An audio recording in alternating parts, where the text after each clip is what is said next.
Well, warm welcome to everyone here this morning.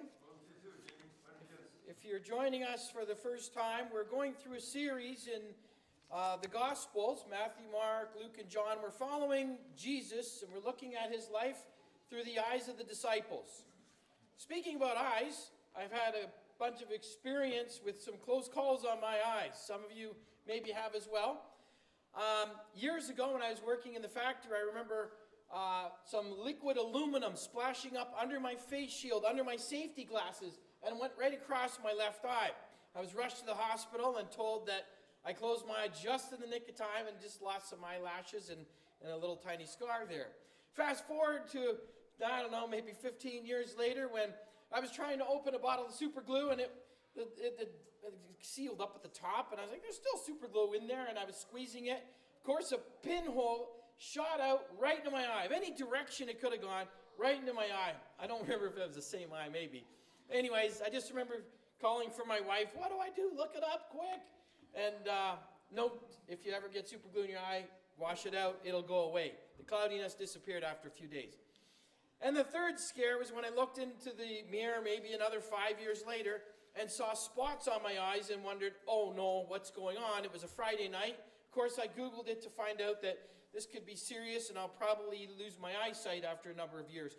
And I remember thinking at that time all the things that would change if I lost my eyes. And of course, Monday morning when I went to see the eye doctor, I learned you can have freckles on your eyes. And so that's something, there you go, just in case, never think the worst whenever you Google things. You shouldn't Google them all the time too. I say that to say, what would you do if you had a problem with your eyes, if you knew that you would wake up, or even if you didn't know, let's just say you woke up tomorrow morning and you couldn't see. I want you to think for a minute how much would change in your life. How would you know what clothes to put on to match if you're someone who likes to match your clothes? Or even to make sure you put it on the right way. If you don't have a physical tag at the back of your shirt, t-shirt, maybe you just have like a little printed label. How would you know what direction to put your shirt on? Or if you're going to make breakfast, how would you know the due date of some of the stuff in your refrigerator? How would you know, even if you could cook on the stove, how would you know when something's done or ready? You couldn't see, what it looked like. And how would you know when you're talking to someone, how they were responding to you, their facial expressions?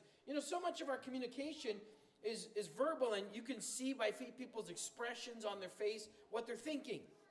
If you can't see, you're going to have problems with that. Or what about calling someone for help? How are you going to call for help?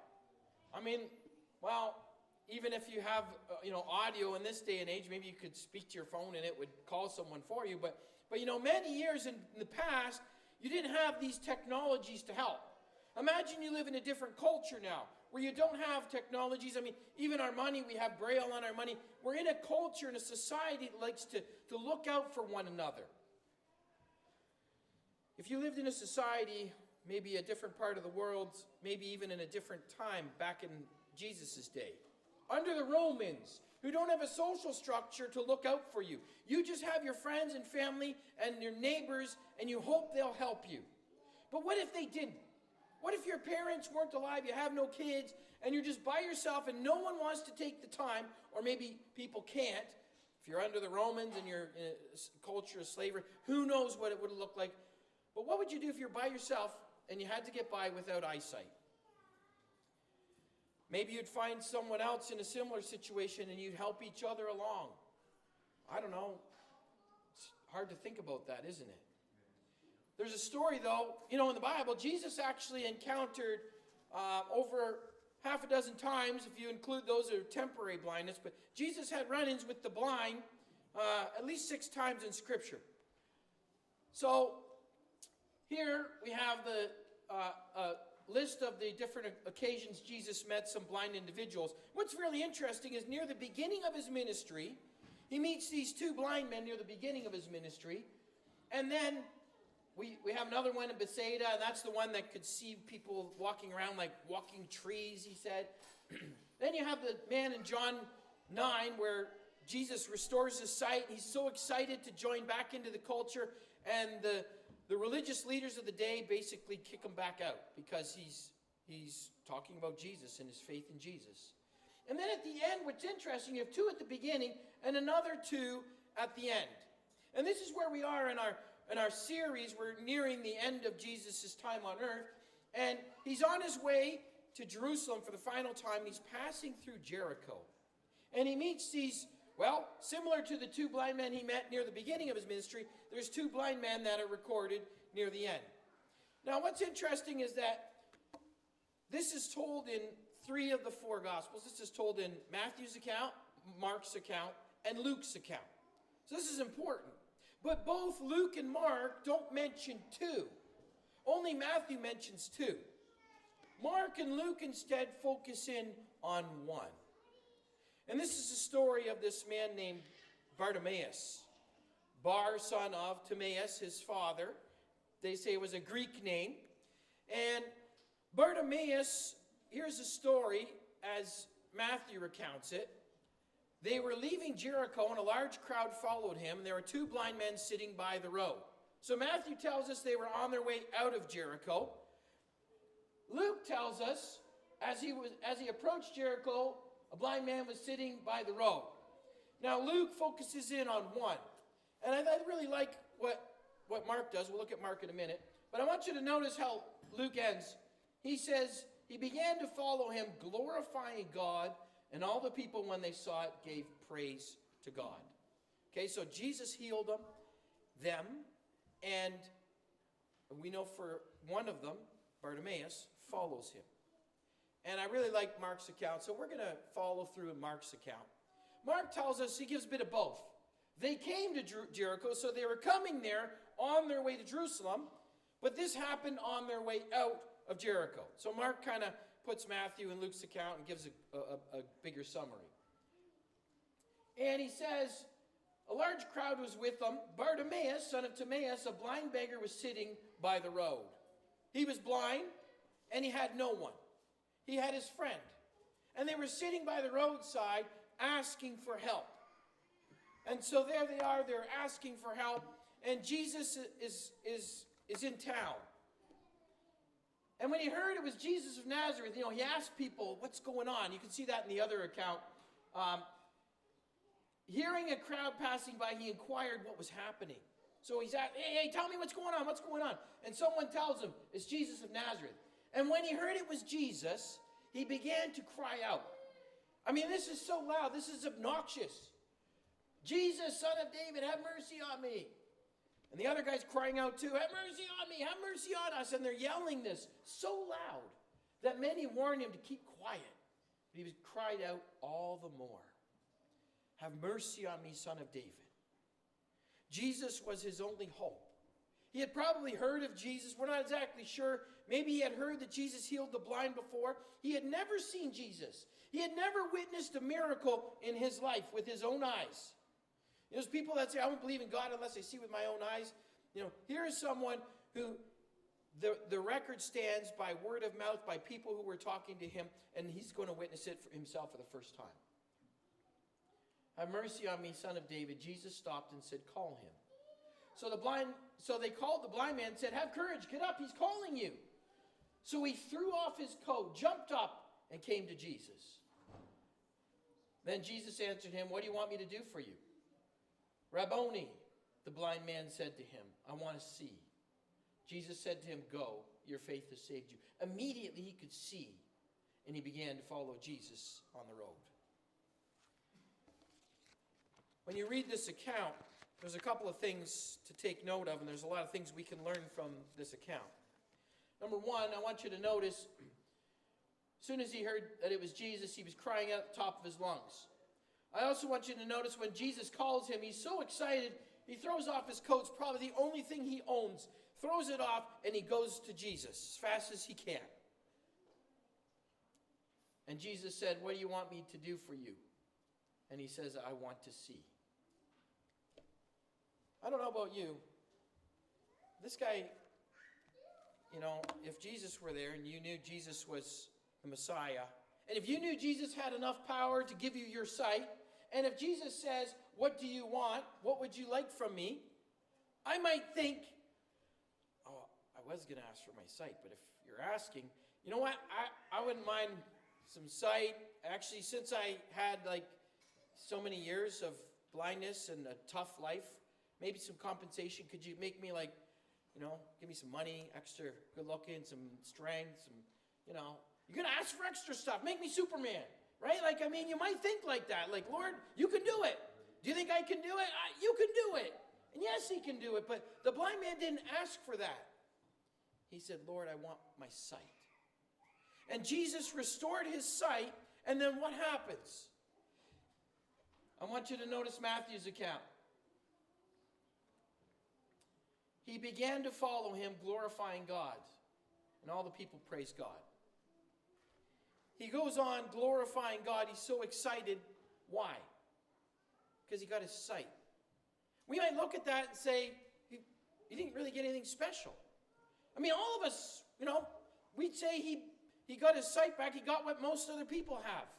The average person's able to see. And so we'd say you got nothing special. You just got what you should have had from the beginning. God gave you your sight. Why aren't you mad at him? Why did you follow him? And why are you jumping around so excited? Because all you got was your sight. Sometimes we forget about the simple. When's the last time that you or I gave God thanks for our sight? When's the last time that we gave God thanks for the simple things in life? That we walked outside and you looked at the green grass, you looked up and you felt the breeze and the sunshine, and you looked at the blue water and you praised God and you thanked God that he gave you the simple things in life. I've used this analogy before, I use it again. I'm walking with my kids when they're younger. And actually, I was there again yesterday. Went and grabbed a rock from the river with my youngest son. It was for an obstacle course. But sometimes when my kids were little, we'd be going for walks, and they'd want to stop and collect stones, especially off the neighbor's driveway. They used to have like all those white quartz stones, and they want to fill their pockets. Don't do that. The neighbor won't appreciate that. But they want to look at these stones, and if you go to the beach with your kids, they'll collect stones, especially if they're wet and they're beautiful, and they'll hold them. Look at this one. They want to tell you about these stones. And you're just like, yeah, come on, that's just a rock. It's just a stone. Sometimes the simple things in life, the average that we see all the time, is no longer special. How many things do we do that with? Maybe we do that with people. Maybe we do that with taking advantage of what God gives us. Not advantage, but we're just assuming, that there's nothing special about what God has given us with our eyes, with our ears, with our health, with our families. When's the last time we gave God praise for the simple things in life, the things that we should be, even the breath of life? Do you thank God that you're alive today? Ikale said a prayer a couple of weeks ago, and he said, I liked what he said. He said, Lord, thank you that we're here today among the living. We're alive. What a blessing. Lamentations. There's a song we used to sing.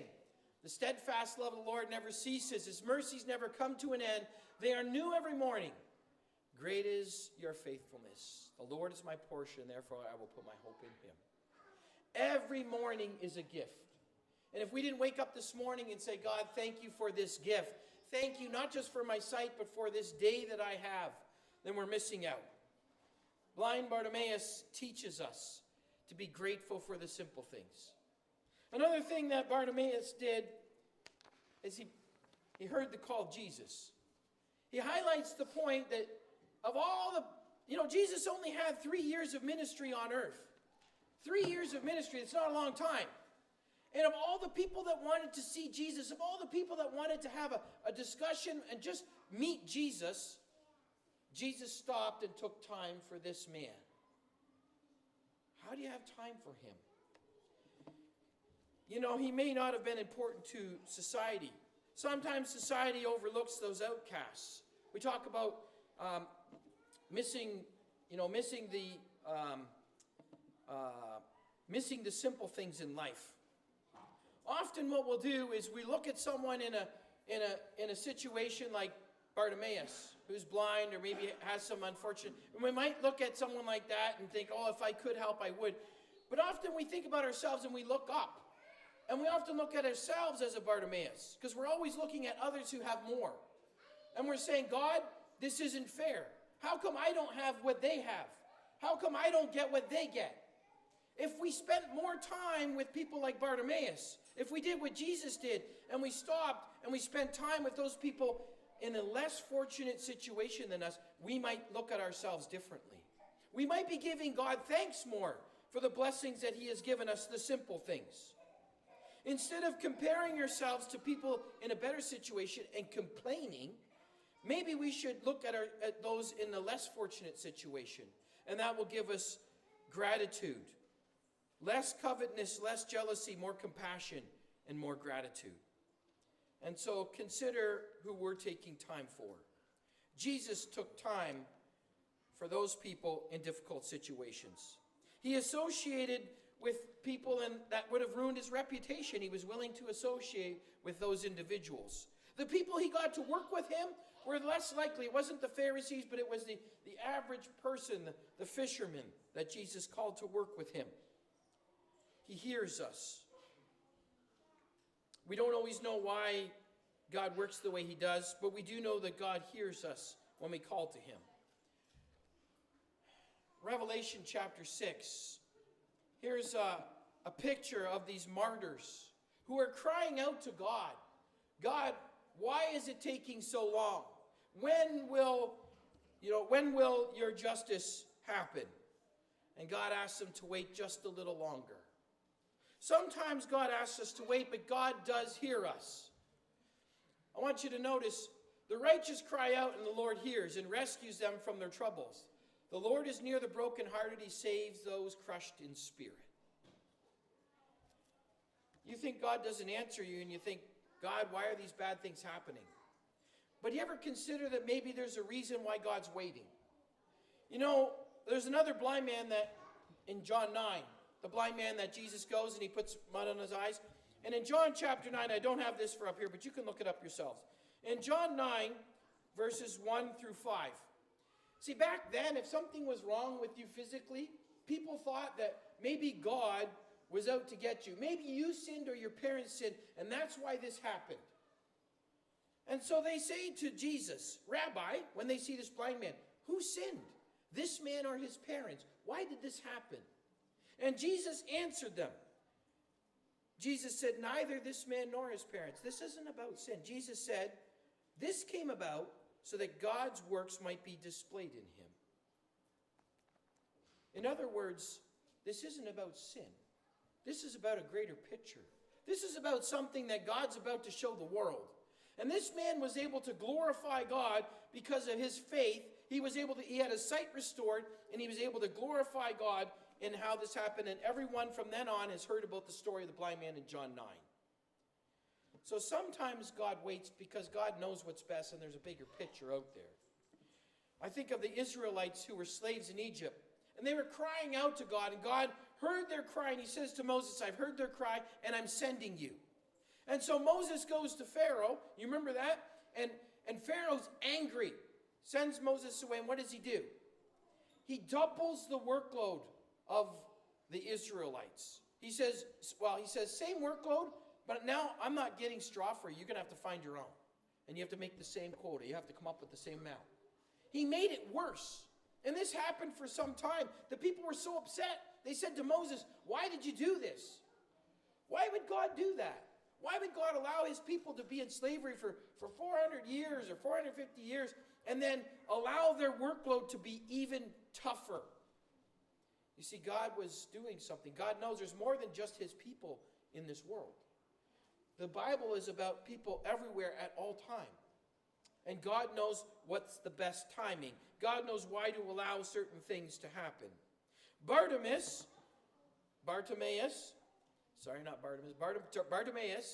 they believed that the fact that you know his name, it would have been known to the early church.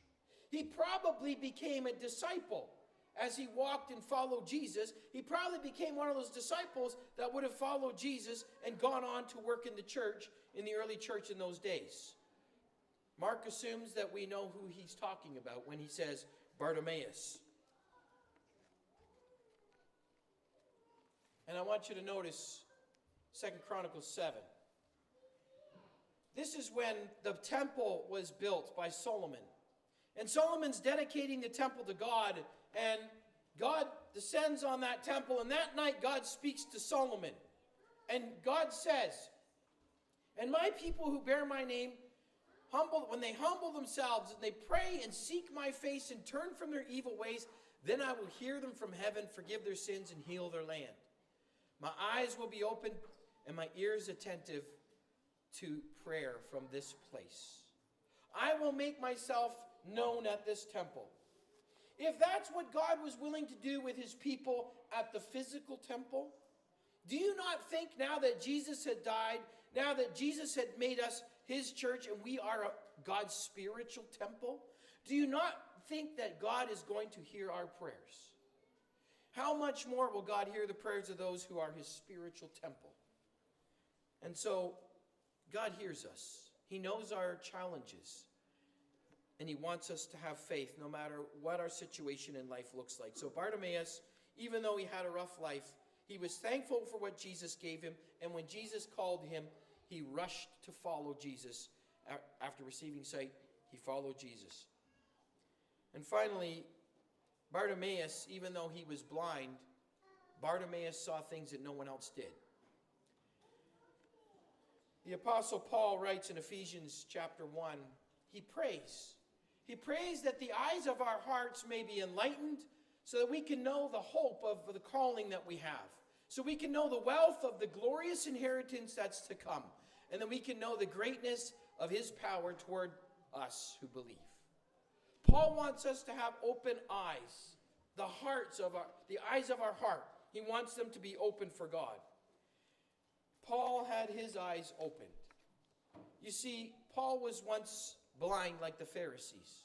Do you know how many times Jesus talked about the blindness of the Pharisees? Let's see if I don't know. Oh, yeah.